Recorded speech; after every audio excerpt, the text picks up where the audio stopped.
Hey guys, কি ভেবেছিলে বস কি ছেড়ে দেবো নাকি ব্লগ করা? আরে না, মাসে একটা দুটো হলেও কিন্তু আমি দেব, কারণ এটা আমার ইচ্ছা বস, ইচ্ছা। আর ইচ্ছার উপর দিয়ে কেউ কখনো যেতে পেরেছে?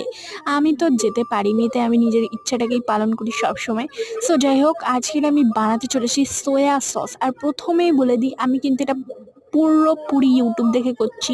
আমার নিজের কোনো আইডিয়া নেই, বিকজ আই এম, বুঝতেই পারছো আমি আর নিজের ইনসাল্ট করতে চাইছি না। তো যাই হোক, বেসিক্যালি এখানে প্রথমে চিনিটা নিয়েছিলাম 4 চামচ, মেল্ট করে নিলাম, তোমরা তোমাদের অনুযায়ী নেবে।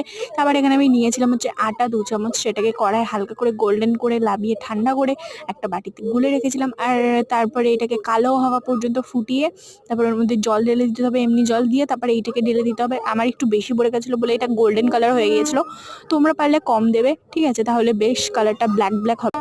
সো তারপর আমি এটাকে বানিয়ে একটা স্টোর করে রেখেছিলাম, সেটা তোমাদেরকে আমি অন্য একটা ভিডিওতে দেখিয়ে দেবো বানিয়ে। তো এটা এখানে